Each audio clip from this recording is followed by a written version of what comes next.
Olha que maravilha, estamos de volta com Expatria. Olá a todos.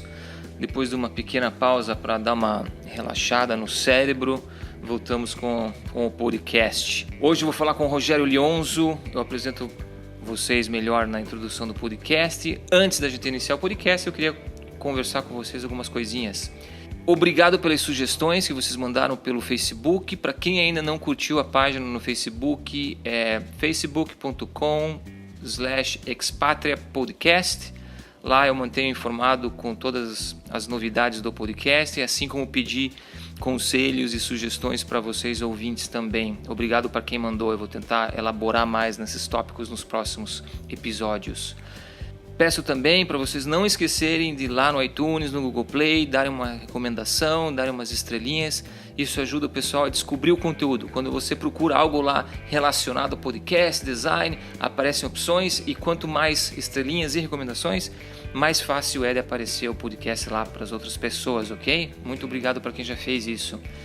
E quem quiser também ver aonde é que você pode se inscrever para receber os episódios e algumas outras infos também do podcast, acesse a página do Anchor, que é a plataforma que eu uso para publicar os episódios.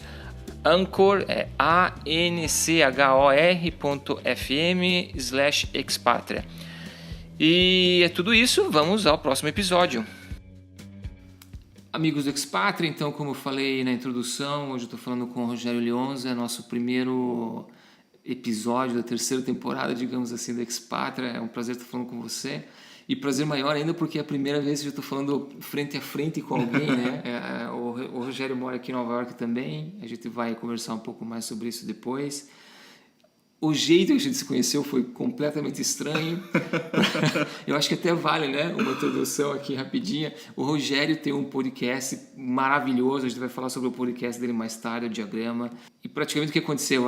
Eu peguei o trem para vir para casa. O Rogério pegou o mesmo trem, o mesmo... Como é que é o nome do troço? Banco, né? Um sentado na frente do outro. Um sentado na frente do outro. Ele me viu, me reconheceu por alguma imagem, acho que foto do Twitter, alguma coisa assim. Foi exatamente isso. E daí depois, mas ele ficou quieto, não falou nada na hora.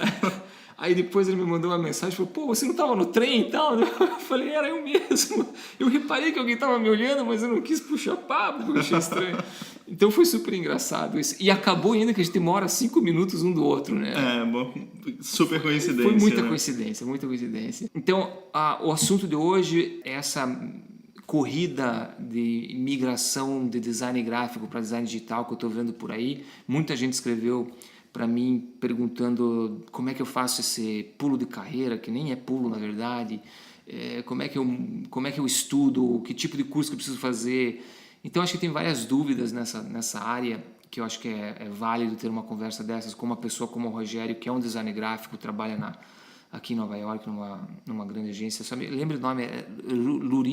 Aruliden, Desculpa. Coisas de amador. É um nome bem difícil mesmo. Ele trabalha com marcas super grandes, famosas. Ele vai contar mais pra gente sobre isso. Rogério, então, o microfone é seu, por favor. Dê uma introdução sua. Como é que você foi parar no mundo do design? Como é que você veio parar em Nova York? Porque isso o pessoal está sempre procurando mais informações. Por favor. Tá, antes de mais nada, queria agradecer você ter chamado, é uma super honra estar aqui conversando com você. Obrigado a você. Mas assim, vamos voltar lá no começo, né? Eu acho que a minha história é bem parecida com de várias pessoas, nesse sentido de que eu era aquele aluno que desenhava, né? E daí, num determinado momento, teve que escolher o que fazer na faculdade, né? E começou a pensar e procurar áreas parecidas, né? Mas é interessante, assim, eu até brinco, assim, que na minha adolescência, eu tive, sei lá, N bandas, assim, muitas bandas que a gente, antes de ensaiar, eu já estava fazendo a camiseta, estava fazendo a capa do disco, estava fazendo... Então, acho que eu já tinha essa vontade muito grande de fazer, mesmo sem saber, né, que era designer, assim, eu demorei para descobrir realmente o curso e a profissão, mas eu acho que já era uma coisa que me atraía muito, assim, né? Durante a faculdade eu conheci alguns amigos, tudo, né? A gente organizou um evento bem grande de design chamado InDesign, né? Que é um Encontro Nacional dos Estudantes. E esse mesmo grupo que a gente ficou encarregado justamente para essa parte de identidade visual do evento, marca, site, tudo, a gente sentiu uma química muito forte e a gente acabou montando um estúdio de design, né? Antes mesmo de acabar a faculdade. Então isso aí eu era muito novo, assim, eu tinha 20, 21 anos e todo mundo ainda estava na faculdade, né? Então foi interessante até ver as pessoas se preparando para o TCC, a gente até deixava, sei lá, né, eram 4 amigos, né? E cada um teve um momento de ter que fazer o TCC e ficava ali uns 4, 5 meses trabalhando menos no estúdio, mas foi uma experiência muito boa porque a gente trabalhava muito com ilustração e coisas impressas, né? E a gente, eu acho que era uma época diferente também, eu só estou falando de 2006, né? Que foi quando a gente montou o estúdio. Eu acho que tinha um mercado bem menor de design, né? Então a gente conseguiu, assim, expor nosso trabalho internacionalmente, né? E a gente conseguiu pegar alguns clientes grandes, assim, bem rápido. E foi uma experiência muito legal, assim, porque Como é que era o nome do estúdio? era Estúdio Mopa. Mopa. Estúdio Mopa. Então a gente, nessa época, assim, a gente fazia muita coisa. Os principais clientes, assim, eram a MTV, a Editora Abril, mas a gente fez uma coisa bem grande para a Fiat, marca de carro. Depois a gente fez um trabalho bem grande de embalagem para até mudança de marca para o Sundown também, isso foi em 2007, 2008. Foi até justamente uma mudança grande da embalagem do Sundown, a gente estava fazendo mais uma consultoria tudo, porque eles acabaram depois fazendo a embalagem final in-house, né? Mas assim, a gente começou a trabalhar para marcas muito grandes, né? Então a gente fez inclusive, por exemplo, em 2010.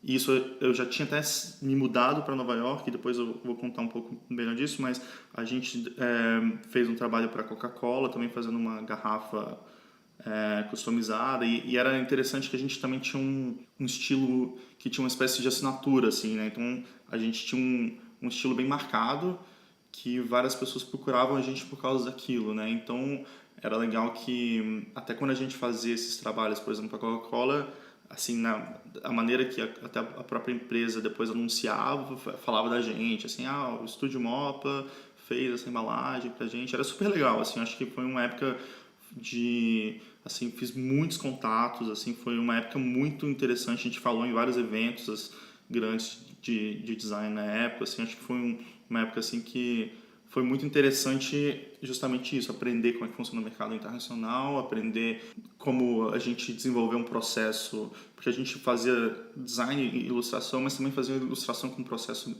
de design, assim, também, né? Tinha um processo bem definido, assim, de solucionar um problema, tinha uma estrutura um pensamento bem de designer mesmo, assim, não tanto de artista, sabe? Assim, também obviamente tem né, é uma junção das duas coisas, mas tinha essa metodologia bem forte do design, né? E daí depois o que aconteceu foi o seguinte, assim, eu estava no meio dessa história, eu estava então ali com 23, 24 anos, e daí eu tinha recém-casado e minha esposa veio estudar aqui nos Estados Unidos e veio fazer uma pós. E a minha ideia era assim, tô com um estúdio no Brasil, eu vou me mudar para cá e a gente vai morar aqui um ano, mas eu vou continuar trabalhando pro Brasil. Sim. E tudo, assim. Só que o que pega é que, assim, os custos de vida dos Estados Unidos são completamente diferentes do Brasil, né? Sim. Então isso aí a gente também pegou, a gente se mudou para cá em 2009, quer dizer, no comecinho de 2009, e daí eu rapidinho já percebi que eu ia ter que, né, achar alguma coisa aqui e, assim, às vezes trabalhar junto com o pessoal no escritório, mas Sim. acabou sendo, assim, quase que meu projeto paralelo também. Como eu também já tinha esses contatos, já até estava trabalhando para algumas pessoas de Nova York, né, na época, né, algumas pessoas que trabalhavam com animação e tudo, então eu fui conversar com algumas pessoas e depois acabei trabalhando num escritório era um escritório de publicidade, mas era nessa época também que era um escritório que era bem focado também em design, sabe? Então começou como uma empresa meio de design e depois foi fazer muito site, fazia muita coisa assim. Então era bem essa época do Flash, entendeu? De sites assim de experiência e eu peguei bem essa época assim. E daí depois eu fiquei lá uns 3 anos e depois eu fui para esse lugar. Eu tinha um diretor de criação nesse lugar que é um cara fantástico, assim, o Eric, tinha um site bem famoso, assim, do começo dos anos 2000, chamado grayscale.net, e E ele foi para esse escritório, que é um escritório de, a princípio, só design de produto. O que eu digo design de produto é tipo, design industrial, assim, né? E daí só tinha praticamente ele de design gráfico lá, né? E ele estava procurando alguém e eu fui mais para trabalhar com ele do que, assim, a empresa, não conhecia muita coisa da empresa, né? E daí, 7 anos depois, eu continuei lá e eu vi a empresa crescer, assim, de 10 pessoas quando eu entrei, agora tem 40 e poucas pessoas, assim, já cresceu bastante, assim. Mas agora cresceu muito mais essas áreas de estratégia, de design gráfico e tal. E a gente trabalha muito com embalagem, e principalmente embalagem e identidade. Acho que são as duas coisas que a gente trabalha mais lá. O que aconteceu com o Mopa daí? Então, isso foi uma coisa que que aconteceu? Eu vim trabalhar em Nova York, a gente continuou trabalhando remoto. Daí, as outras pessoas também tinham vontade de fazer outras coisas, né? Porque eu acho que a gente montou o escritório também muito novo, né? Então a gente queria também, né, ter experiências diferentes, né? Então, algumas pessoas do estúdio se mudaram para Londres e ficaram 1 ano em Londres. Outras pessoas se mudaram dentro do Brasil também, foram para BH. Então, a gente teve um momento que acho que todo mundo falou assim, vamos fazer outras coisas. E a gente ficou meio que prolongando esse término, assim, sabe? Até é difícil eu saber falar exatamente quando que a gente, assim, acabou o estúdio mesmo, porque a gente ainda continuou, assim, uns 3 anos, assim, fazendo trabalhos, assim, quando pintava um trabalho muito legal, a gente fazia, sabe? E a gente fez muita coisa nessa época também, mesmo nessa época que já era mais separado, a gente fez, sabe, campanhas inteiras para a Oi, fez muita coisa, assim, grande também, sabe? Mas a gente acabou selecionando mais os projetos e trabalhando nesse esquema de cada um estar num lugar. Sim. E daí um faz uma coisa, manda para o outro. Então, esse trabalho grande da Coca-Cola que a gente fez foi assim, foi bem feito por e-mail, assim, sabe? A gente estava também acho que tinha um pessoal em Londres, eu em Nova York, um pessoal no Brasil, então a gente estava em fuso horários diferentes e acabou né, fazendo esses trabalhos nessa época, realmente assim, mandando por e-mail, outro continuava. Curiosidade minha, vocês eram 4 designers? A gente era 4 designers, algumas pessoas acabavam tomando outras funções dentro do estúdio. A gente também, no momento, também teve um administrador também.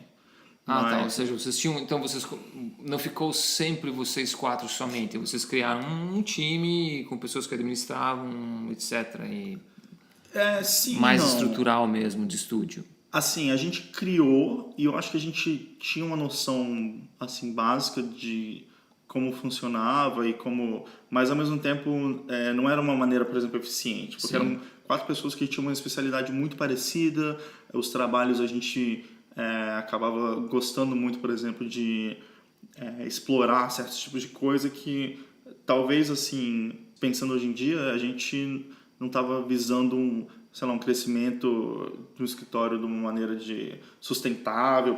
A gente realmente até começou o escritório assim, morando na casa dos pais, a maioria das pessoas, então a gente tinha até uma situação que eu acho até que vai ser muito difícil, por exemplo, eu ter no resto da minha vida, porque acho que eu estava num momento assim que eu, sabe, não precisava tanto de um retorno financeiro, por exemplo, no estúdio a gente podia tomar certas liberdades que hoje em dia já seria bem complicado, acho que para todo mundo, né, tendo outros tipos de conta, responsabilidade, entendeu? Mas assim, era bem...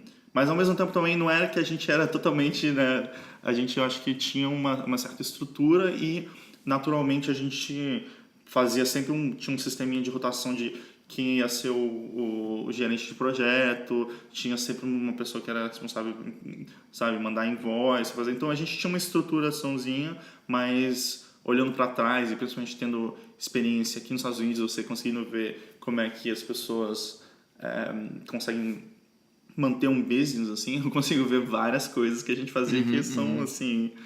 você começa a rir, né? Pensando eu tenho a mesma sensação com o estúdio que eu tive lá. Hoje em dia eu olho para trás e falo, não, aquilo era uma piada, do jeito que a gente administrava aquilo, porque era uma brincadeira praticamente. Tá, vamos então começar a entrar no assunto do título do podcast. Você então intencionalmente decidiu não entrar na parte de produto de design, ou seja, e para deixar bem claro para o pessoal aqui, quando eu falo produto de design, eu não estou falando de produto físico, é realmente um produto digital, é o que a gente fala de o Facebook é um produto digital, o Instagram é um produto digital, Airbnb é um produto digital, então existem diferenças que a gente vai conversar agora, de metodologia de design, de como você mede design entre produto e gráfico. Então assim, você chegou a um ponto da tua carreira que você falou, não, eu não quero ir para a parte de produto, eu vou ficar na parte de gráfico, ou isso foi mais natural? Você nunca teve que tomar essa decisão? Um pouco dos dois. Eu acho que, naturalmente, quando você começa a fazer um tipo de trabalho, né, e você tem começa a criar um rumo para sua carreira, e você acaba sendo chamado pelas coisas que as pessoas, né, veem você fazendo. Então, naturalmente, eu acho que não era uma coisa tão... eu não recebia assim propostas toda hora para ir trabalhar num estúdio, numa empresa que trabalha com essa parte de digital, de UX, UI, como design de produto. Mas algumas vezes também pensei assim, né? Eu acho que você começa... Porque o que aconteceu? Até eu dentro do design gráfico, eu já fiz muita coisa, assim. Trabalho de conclusão de curso foi em type design, então fiz uma fonte.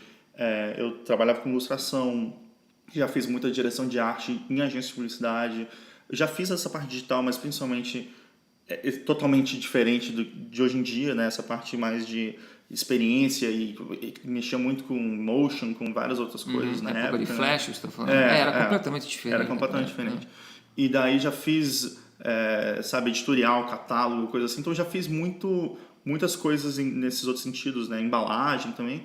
Mas quando chegou na parte do digital, eu já até fiz algumas coisas. Foi até engraçado, porque até teve um momento que eu tive que fazer essa decisão e foi interessante, porque a gente tinha pessoas no escritório, que eu tô agora, na Aurolide, né, que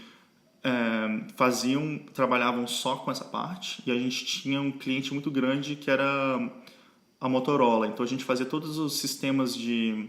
A Motorola é muito grande nos Estados Unidos, nessa parte de sistema de segurança pública, então todos os rádios de polícia, sistema do carro, todas essas coisas são, por exemplo, a Motorola que fornece para eles tudo.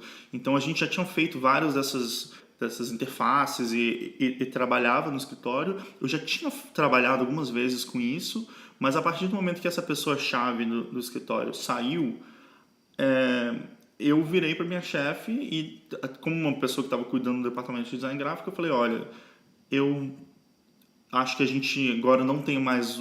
a gente perdeu esse recurso aqui no escritório e, na verdade, eu não tenho muito interesse em seguir com isso, entendeu? E ela, na verdade, falou assim, não, tudo bem, eu acho que o caminho que a gente está pensando para o estúdio é realmente um caminho diferente e a gente acabou meio que decidindo junto, não ir muito por esse lado, assim. Mas eu acabei decidindo mesmo, assim, eu acho que tem muitas, e a gente pode falar mais disso, né, mas acho que tem muitas coisas que são similares, mas também tem muitas coisas completamente diferentes, né, de mundos diferentes, e eu acho que, no meu caso específico, eu preferi continuar focando nas coisas que eu estava fazendo com design gráfico, assim. Mesmo vendo que é um mercado que cresceu bastante, né, você até falou dessa questão da corrida do ouro, assim, mas ao mesmo tempo eu ainda acho que tem assim um espaço muito forte para design gráfico com também certeza. De impresso de vários tipos de coisas, assim, né? Apesar de, né, principalmente algumas áreas do design gráfico estarem passando por mudanças, né? E você vê isso, por exemplo, agora a gente está no mês que né, a editora Abril acabou de cortar várias revistas, né? Que eles estavam publicando. Você vê cada vez mais jornais conseguindo fazer essa transição para o digital e realmente cortando a versão impressa, né? Então, eu acho que o mercado está mudando, né? E você vê muito essa visão com os profissionais mesmo, né? De tentar se reposicionar dessa forma. Mas para mim nunca foi uma coisa que me atraiu muito, assim, sabe? Então, acho até legal que eu sou mais esse outro contraponto da pessoa que não fez a mudança, mas eu consigo ver os paralelos também das duas áreas. Eu acho que você tem pessoas próximas a você que fizeram esse tipo de migração de área ou não? Você conhece alguém que fez isso? Eu tenho pessoas próximas que naturalmente trabalhavam com digital antigamente, né? e fizeram essa migração, mas também já tinham um pé ali, né? Então Foi mais natural, foi um processo mais natural. Eu conheço várias pessoas que trabalham assim na área, que têm empresas na área, sabe? Conheço várias pessoas assim que hoje em dia assim são profissionais que são referência assim nessa parte, mas ao mesmo tempo eu acho que a maioria deles já trabalhava com digital, pensando aqui nas pessoas que eu conheço, sabe? Já tinham, podem ter feito assim um curso, por exemplo, de design gráfico, acho que vários deles fizeram, mas já tinham essa especialidade, assim, não eram também pessoas totalmente que, sei lá, sabe, faço ilustração e vou querer agora fazer digital. Não, faz sentido. Eu tenho umas curiosidades aqui, eu vou colocar para você em forma de conversa, não necessariamente pergunta, porque eu acho que é mais comparação e não questionamento. Eu passei uma boa parte da minha história como designer fazendo design gráfico. E na época, pelo menos quando eu fazia design gráfico, uma das maiores diferenças que eu vejo hoje trabalhando com produto é essa conexão direta e feedback direto que a gente tem com o usuário e como a gente recebe essas métricas, né, que podem chegar em diferentes formas, mas elas chegam 10 segundos depois que você lançou alguma coisa online. Isso era algo que a gente não tinha, esse canal de comunicação entre produto que está lá na gôndola e o consumidor que está lá comprando. A gente nunca ouvia o cara dizendo, pô, eu não gostei do verde, dá para você trocar por azul, né? Era mais um canal de comunicação do que um vai e vem de comunicação. Isso mudou? Você acha que ainda tem, isso ainda acontece? E você acha que o fato, nesse modo de medir o feedback do consumidor, influi a própria criação das peças? Dá mais liberdade para você criar peças? Sim, eu acho que a primeira pergunta, né? Eu acho que tem algumas áreas que isso existe bastante no design gráfico também, e mais especificamente eu vejo muito isso em embalagem, principalmente quando você está trabalhando com empresas muito grandes, né? Então, sabe, uma PepsiCo, por exemplo, quando eles vão lançar um produto novo, eu já fiz alguns trabalhos para eles, eles têm assim praticamente um supermercado que eles criam lá uma gôndola com vários outros produtos e colocam ali um produto que eles querem testar e fazem pessoas entrarem e escolherem produto, analisar. Então tem um certo tipo de maneira de medir isso também. Feedback, E depois, enfim, também tem quantitativo, qualitativo, eles também fazem vários tipos diferentes de pesquisas, mas não é tão comum, né? Não é uma coisa que eu vejo tanto na parte do design, porque mesmo também, daí, por outro lado, vendo outras empresas muito grandes e vendo como eles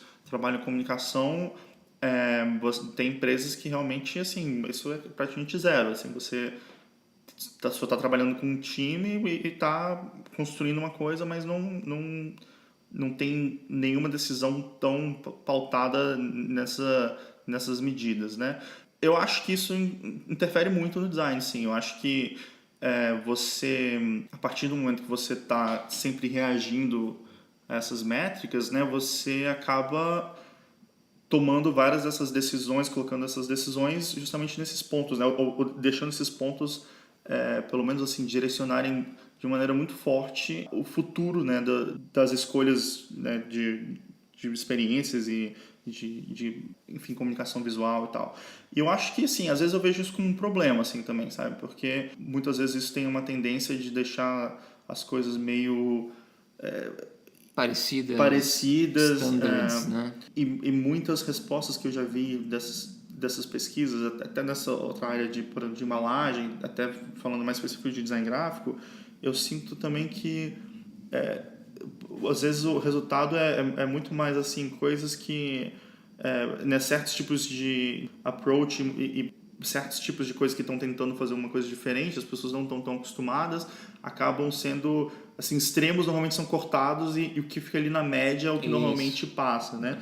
O que eu acho que é difícil, né? Porque acaba cortando também uma própria questão da indústria de ficar tentando se empurrar para limites e expandir esses limites e tentar, né, criar coisas diferentes. Então, quando você pega, por exemplo, nesse mercado, por exemplo, editorial, né? Voltando para...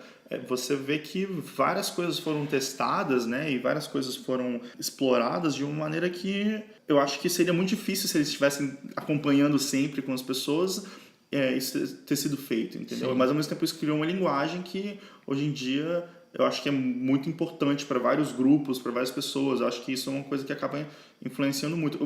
Uma coisa que assim eu penso, talvez seja uma visão meio extrema, mas assim, se você for colocar uma metáfora assim, eu acho que se a gente fosse, por exemplo, colocar a maioria dos filmes baseado muito numa métrica, né, dessa forma, acho que o Brasil, por exemplo, só faria, sabe, filme do Didi e da Xuxa, entendeu? Porque é isso que... essas são as maiores bilheterias do Brasil, entendeu? Então, assim, eu acho que é importante a gente criar alguns mecanismos que não dependam tanto de número ou dessa visão tão de resultado e também até mercadológica, entendeu? Pro futuro, sabe, do design. Eu acho que é importante a gente repensar essas coisas porque, no final das contas, eu acho que isso que vai fazer a área realmente evoluir para caminhos que a gente não está imaginando, entendeu? E eu acho que visualmente mesmo, quando você fala também dessa parte mais estética, assim, acaba também que as coisas principais, a maioria dos sites acabam ficando uma coisa também mais pausterizada, assim, você fica vendo também um certo tipo de... Isso também são por N motivos também, né? Eu não estou falando que eu acho que também isso tem uma questão de tendência, de o que as pessoas acham que é interessante fazer, mas isso acontece, obviamente, no design gráfico também, mas eu sinto que mesmo você pegando a maioria dessas startups assim, por exemplo, elas têm normalmente o mesmo tipo de linguagem, de experiência online, e a maioria delas tem um modelo que é online, né? Então, o modelo que você tô pensando, por exemplo, agora nessas empresas, tipo startup mesmo, que você compra o Warby Parker, por exemplo, que tem um modelo que é totalmente online, né? Que você faz o pedido online, testa em casa, manda de volta, pega o produto. Elas dependem muito, né? A maioria dessas empresas estão oferecendo esse tipo de serviço, se aproveitando desse modelo online de poder, né, fazer uma coisa mais rápida, que você corta vários tipos de custo. Mas aí você vê também que essa parte da experiência também é muito parecida com várias empresas, né? E eu fico me perguntando como é que seria uma maneira, né, como é que as empresas vão conseguir se diferenciar em relação também a esse tipo de experiência. É complicado, porque o que acontece muitas das vezes é você, usando o modelo Warby Parker como modelo, se você vem um outro empreendedor falando, olha, eu criei agora um sistema parecido com o Warby Parker, mas em vez de óculos você compra sapato, mas eu quero usar o mesmo sistema que eles têm, porque eu sei que o sistema deles funciona, portanto é que hoje é uma empresa bilionária. Então, ou existem vários textos e até memes online do famoso, mas se a Amazon faz assim, então faça assim porque também funciona, né? Então, não é que é difícil, mas muitas vezes você vê as pessoas que tomam decisões chegando para estúdios que fazem esses tipos de projetos ou até para o próprio time interno, já com esse tipo de requerimento, dizendo funciona para a Amazon, deve funcionar para a gente. Funciona para o Warby Parker, deve funcionar para a gente. Então, a pessoa se vê obrigada a seguir um standard de UX porque funciona para uma outra empresa. E acontece, na minha área também isso acontece. Hoje em dia a gente tem o Netflix como rei absoluto e tudo que o Netflix faz é lindo, maravilhoso. Funciona para eles? Claro, funciona para eles. Funciona para uma marca que tem 20 shows somente, né, ao invés de ter, sei lá, quantos mil shows eles têm online? Não. Mas para quem vê lá de cima, o sistema Netflix funciona. Então eles querem replicar o sistema Netflix. E por aí vai, você pode elencar vários outros projetos ou produtos que seguem a mesma ideia, né, de copiar ou de repetir standards de UX e UI. E eu acho que tem uma coisa que eu acho que faz um certo sentido, porque a gente também está falando de uma questão bem utilitária também, né? E de uma certa forma também, eu acho que até esses standards também são importantes nesse sentido de quando a pessoa familiaridade. já sabe, né, fazer um processo, você também tentar criar um outro em cima vai ser uma barreira, na verdade, no objetivo da pessoa de comprar ou fazer alguma coisa. É aí que fica o balanço, que é a parte bem tricky, né, que a gente fala aqui, é onde é que você acha o ponto que você pode explorar algo de diferente, mas ao mesmo tempo você não quebra toda a experiência ao ponto da pessoa olhar para aquilo e falar assim, meu Deus, o que eu faço agora? Não sei do que for.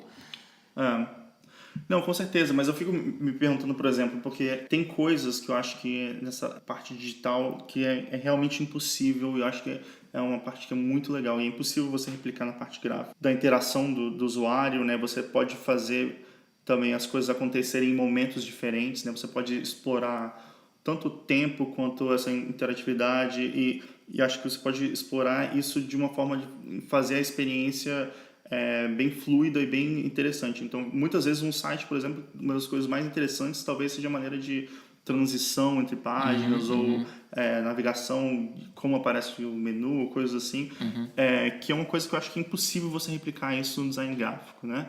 Mas eu fico me perguntando se não tem até um ponto além, por exemplo, né? Uma coisa que me interessa muito, acho muito interessante, é justamente essa questão de coisas geradas a partir de dados, né? Então, é uma coisa que eu fico me perguntando se, sei lá, isso é uma ideia que totalmente alguém fora da área, mas pensando assim, até que ponto talvez não fosse interessante você conseguir fazer também um certo tipo de experiência bem customizada para o usuário a partir de alguns dados que ele já está te fornecendo ali, que você consegue ter uma experiência totalmente customizada para aquele usuário específico, né? E acho que esse tipo de coisa é super interessante da parte digital, assim, sabe? Já escutei, por exemplo, até voltando a falar da Netflix, que às vezes isso acontece no thumbnail do filme ou série que você vai assistir, ele muda dependendo do que você dos episódios que você já assistiu, coisas assim. O que eu acho que é uma questão, por exemplo, que é bem interessante. O Facebook agora começou a soltar a barrinha de... Nem lembro mais como é que fala o nome da barrinha que fica na parte inferior das apps que você usa praticamente para navegar. Esqueci. Vergonhoso, mas eu esqueci o nome da barrinha. O que acontece é o seguinte, a barrinha eles mudam os ícones que estão ali com base no teu utilizo da app. Então, se você usa, por exemplo, o Market, que eu não sei se tem Market no Brasil, mas assim, eles trocam um dos ícones que estavam lá antes pelo aquele ícone. Então, acho que eu vi isso. Eles mudaram o Market, agora saiu, entrou Groups para mim. De repente. Exatamente. Às vezes isso também faz parte de A/B testing, né? Ou seja, eles estão testando diferentes formas de ver o que engaja mais nós. Mas eu já li a respeito que eles estão realmente focando a navegação em cima do teu comportamento com a app, o que é bem interessante, com certeza. Deixa eu voltar um pouco para essa comparação entre UX e gráfico, mas agora mais focado na parte de processo. Quando você desenha um produto, digamos assim, existem passos, existe uma metodologia que geralmente você segue. Claro que você não precisa sempre ser 1, 2, 3, você pode pular, você pode se adaptar, você pode fazer com que isso funcione para você, dependendo do projeto, dependendo da tua realidade, vários fatores que vão influenciar isso. Como é que é o teu processo hoje no design gráfico? Vocês têm também uma metodologia para seguir ou é mais também essa parte criativa reflete também no processo de criar algo? Eu acho que o processo, na maior parte dos casos, tem um processo bem definido, sim.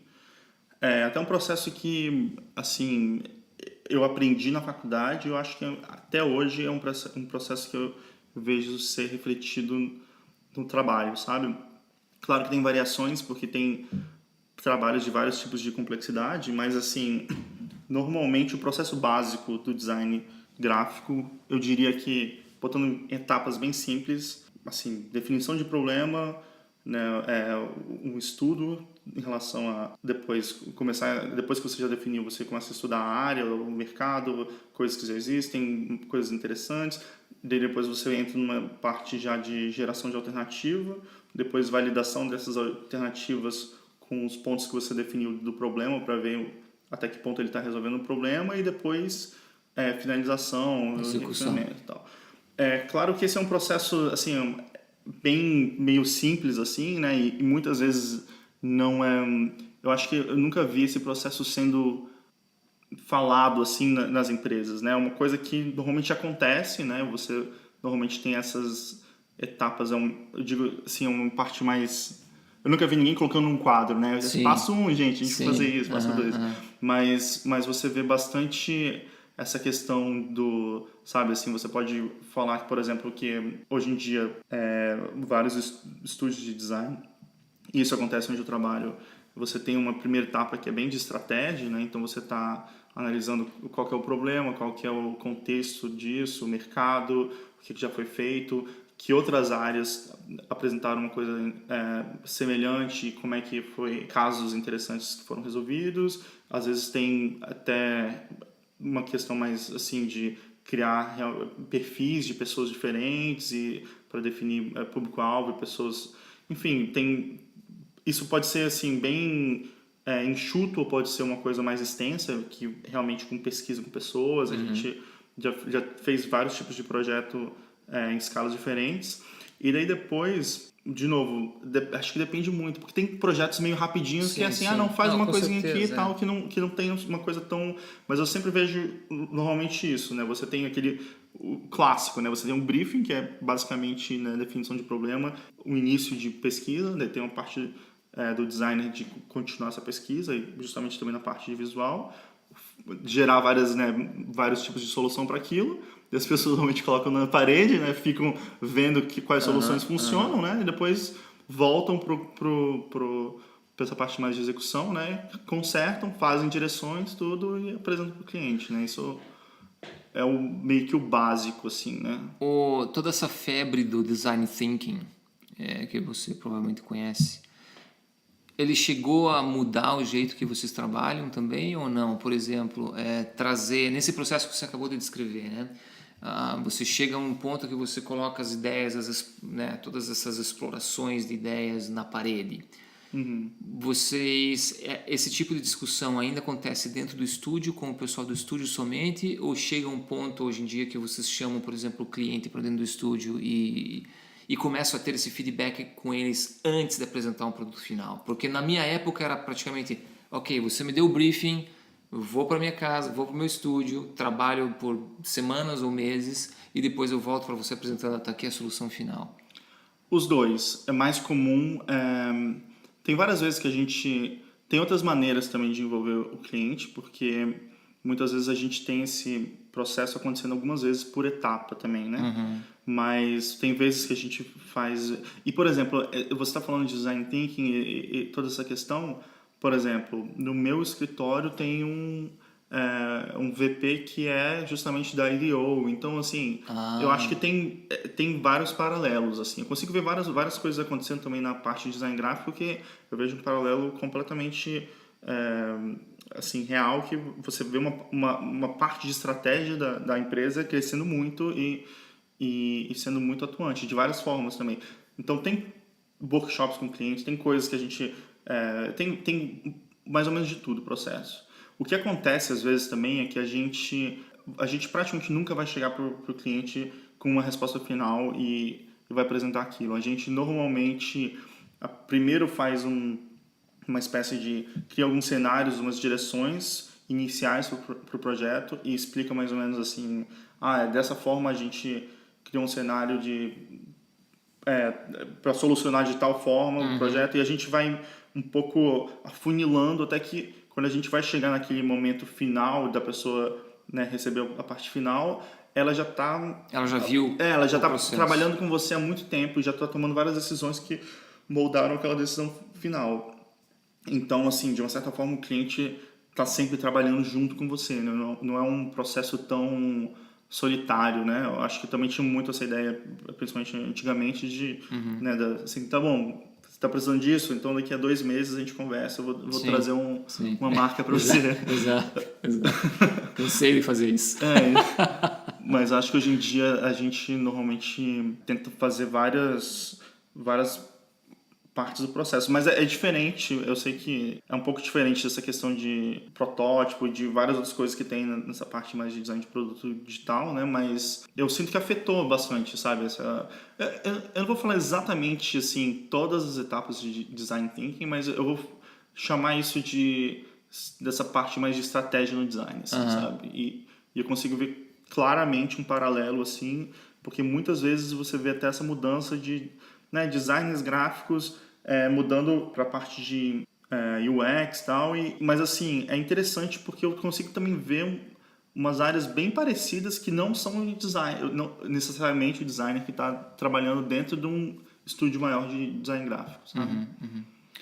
Agora, é claro que eu estou falando também principalmente de estúdios porque tem muitos tamanhos também de estúdios de design gráfico, né? Então, eu estou falando principalmente estúdios que fazem muita coisa de branding, né? E eu acho que embalagem também tem várias coisas complexas que exigem esse tipo de sistema e de pensar que é bem mais estruturado, assim, Sim, sabe? uma análise mais profunda do problema, do produto que você está tentando vender. Um cara que faz capa de disco provavelmente tem um processo bem diferente disso. Ele não vai pensar tanto... para ele, o processo vai envolver várias outras etapas que são menos... talvez menos fundamentadas nessa parte estratégica mesmo. Com certeza. Um pouco mais conceitual, né? Deixa eu agora ir para um outro lado. Eu sou agora um designer gráfico, tá? Que tá pensando, tá com aquela coceirinha de migrar para o digital e não sei onde começar, tô meio confuso. O que você diria para essa pessoa hoje em dia? Acho que a primeira coisa que eu diria é o seguinte, assim, qual o motivo pelo qual você está pensando em mudar, né? Porque eu acho que muitas pessoas estão mudando por causa de uma questão mercadológica, né? Mas eu acho que é um mercado que acho que rapidamente já vai ficar saturado, né? E eu acho que esse não deve ser o único motivo que você pensa, né? Então, assim, a primeira coisa que eu acho que você tem que realmente pensar é uma coisa que você está fazendo porque você, né, gosta muito dessa área, você sente que você vai, né, o seu tipo de pensamento, a maneira que você quer trabalhar é essa parte mais digital, é pensar em produtos digitais. A segunda coisa que eu acho que é interessante é você pensar justamente isso, né? Se no seu trabalho de design você está fazendo também, pensando nessa parte também estratégica e pensando no design também, não como uma solução estética para um cliente, mas realmente pensando no design como uma forma de processo e de pensamento e de realmente uma ferramenta muito importante para o que ele está querendo alcançar e comunicar, sabe? Então, eu acho que se você começa, talvez até você, em vez de pegar e pagar vários cursos caros e coisas assim, se você começar a fazer esses exercícios mesmo, já no seu dia a dia, talvez você, né, tem que continuar no seu trabalho até você pensar em mudar mesmo que você mude depois, eu acho que é interessante você começar a pensar nesses pontos, sabe? Porque eu ainda vejo muitas pessoas também fazendo essa outra coisa no design gráfico também, que é realmente só pensando no design gráfico como, né, eu estou fazendo aqui uma marca, uma coisa, sabe? Uma coisa muito mais vazia, assim, né? De novo, pensando no design como essa parte puramente estética, né? E eu também vejo isso, assim, eu acabo vendo isso em vários lugares diferentes, né? Pessoas replicando, né, sites e coisas assim, né? E justamente porque é uma estética que está agradável hoje em dia, é uma coisa bem da moda e tal. As mesmas cores, as mesmas fontes, tudo. E eu vejo muito assim, até engraçado, porque eu vejo muito, por exemplo, tem esse retorno do modernismo, né? Mas às vezes também só a parte estética, né? Sem pensar muito essa parte de por que as coisas são minimalistas e que exatamente que você está querendo, né? Trazendo justamente esse tipo de pensamento para o design, né? Então, assim, eu acho que no geral o que eu falaria para as pessoas gasta, sabe, antes de reclamar do cliente que você tem ou da coisa que você tem, de repente gasta essa sua energia primeiro pensando como você pensa nas coisas, né, como você está trabalhando. Eu acho que, querendo ou não, né, essa parte digital ainda vai crescer bastante, coisas que a gente nem está imaginando vão surgir e talvez seja a nova corrida do ouro daqui a 5, 10 anos, né?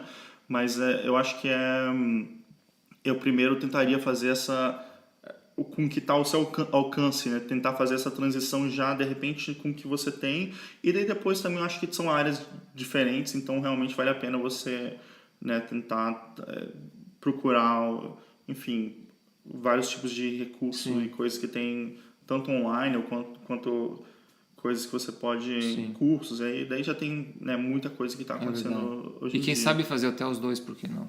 Exatamente, mas acho legal, eu sempre falo isso para as pessoas, assim, que tem aquela... Eu não sei de onde é que eu escutei essa frase, mas alguém falou uma vez assim, sabe qual que é o melhor projeto que você tem? É o que você está fazendo agora, sabe? E eu comecei a pensar nisso porque a gente tem essa tendência, né, de ver palestras, ver pessoas falando e as pessoas apresentam um trabalho, é uma coisa... Pô, aquele cara, né, olha só que demais, putz, mas meu cliente só pede coisa chata, só tem que fazer coisa chata. E daí, às vezes, a gente não percebe que, muitas das vezes, aquela pessoa que apresentou aquela coisa legal, às vezes até começou com uma coisa chata, mas ela conseguiu empurrar aquilo para fazer uma coisa interessante, uma coisa inovadora, uma coisa... que vale a pena colocar numa apresentação. Exatamente, né? Que de alguma forma foi relevante, né? E isso pode ser de várias formas diferentes, né? Então, eu acho que é legal a gente tentar, às vezes, não buscar essa mudança nas coisas fora, mas também buscar dentro, né? O que eu posso fazer aqui para repensar como eu estou trabalhando, sabe? Claro que mudar de área, mudar uma coisa assim, você não vai conseguir mudar, né? Você não vai conseguir trabalhar numa área completamente diferente na sua posição atual, mas eu acho que você pode começar a pensar dessa forma e já criar esse tipo de pensamento onde você está, assim, independente de que você está fazendo, sabe? Show de bola, muito legal. Eu acho que tá na hora da gente dizer tchau.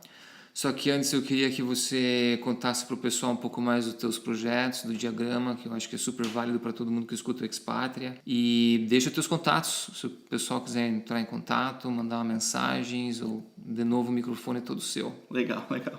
Cara, só mais uma vez agradecer esse papo aqui. Eu que agradeço, já agradeci de novo. Mas assim, eu tenho um podcast também chamado Diagrama, bem focado para... design gráfico, mas assim, eu normalmente tento variar bastante o tipo de perfil de pessoas que eu converso e tudo. E atualmente eu acho que o Diagrama está separado assim em 3 partes. Um que é o Diagrama mesmo, que são as entrevistas com profissionais da área, né? Eu também tenho um spin-off do Diagrama chamado Contracapa, que é falando sobre capas de discos brasileiras. E também tenho agora um outro que é chamado Polígono, que a gente é um papo um pouco mais de conceitos do design, que a gente, eu e Rafael Bessa, a gente conversa sobre temas assim, a gente já conversou sobre autoria em design, design em protestos, são normalmente áreas ali do design assim que acho que geram uma conversa interessante e pensamentos diferentes, como a gente pode repensar o que a gente faz, né? Então, para quem estiver interessado, o site é diagrama.co, e lá tem um link para esses outros podcasts e lá também tem os contatos, né? Então a gente está no Instagram também Diagrama CO tudo junto, e o Facebook também Diagrama CO tudo junto.